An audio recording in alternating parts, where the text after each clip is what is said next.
Hey everyone, welcome back ในบทเรียนนี้เราจะพากันว่าถึง5คำศัพท์ที่หลายๆคนออกเสียงผิดหรือเพี้ยนหรือนำใช้ในแบบบ่เหมาะสมกับสถานการณ์คำที่1ควรออก thank you ออกต่อตา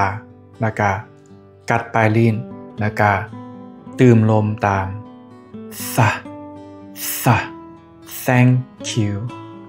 thank you เฮาเน้นอยู่เสียงหน้าเด้อ thank you บ่แม่นเสียงหลังถ้าเฮาเน้นเสียงหลังมันจะปีน thank you อันนี้ส่วนหลายเขาจะบอกแนวนี้มันจะออก thank you ต่อมาไฮโซถ้าออกเสียงสั่นสระไอฮอไฮ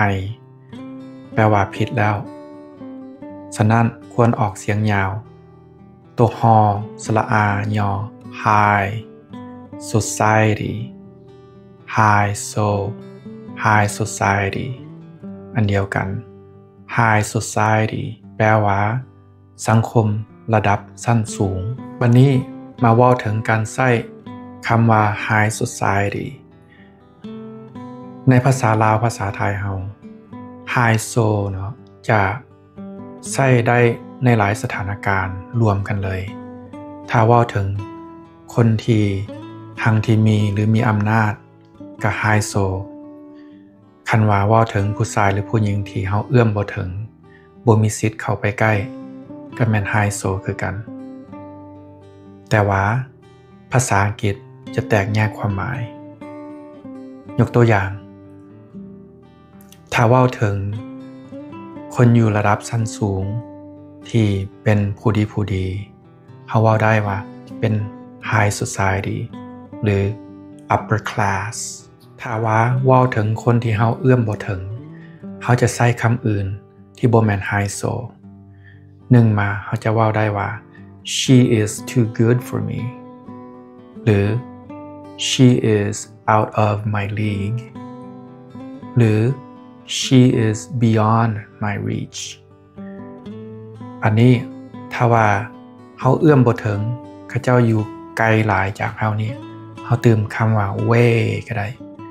she is way too good for me she is way out of my reach she is way beyond my reach คำต่อไปสู้fighting อันนี้มันผิดเลย1มานี่ออกเสียงผิด2มานี่การใส่ก็ผิดถ้าว่าเฮาอยากให้กำลังใจผู้ใดผู้หนึ่งในการต่อสู้กับชีวิตเฮาควรว่า hang in there don't give up 2คำนี้แปลว่าบ่ต้องท้อถอยต่อสู้หรือ you can do it เจ้าสามารถเฮ็ดได้หรือ I believe in you ข้อยเชื่อมั่นในเจ้าหรือ I believe you can do it ข้อยเชื่อมั่นว่าเจ้าเฮ็ดได้ต่อมาไกด์ที่หมายความว่าคนพาแขกเที่ยวควรว่า tour guide แล้วถ้าพาแขกไปเล่นสลิงควรว่า zip line คำว่าสลิงนี่แปลว่าสายเสือกหรือสายยางสั้นๆ slingshot มันหมากคันทุน sling ล่ะแปลว่าเสือกที่เฮามาผูกคล้องคอและจองแขนไว้เมื่อแขนหักเพื่อว่าบ่ให้แขนเตื่อยถ้าว่าใส่ sling เป็นคำกริยาหรือ verb จะแปลว่าแกว่งได้แล้วเนาะหาคำศัพท์เฮานี้แต่ว่ามีอีกคำหนึ่งเป็นรูปแถมออนไลน์เฮาซื้อเครื่องออนไลน์นี่จะเสียงเพี้ยนมันควรมีเสียงตัวนอออกทางดังตอนท้ายออนไลน์มันแบบนะแบบเขาจะว่านะแต่บ่มีสระออนไลน์ค่อยซื้อเครื่องออนไลน์ I bought this toy online I saw this news online Are you online? You're online right now. Okay guys, that is it for today's lesson. I hope you learned something and keep coming back to this channel to keep learning. I've got to run. thank you take care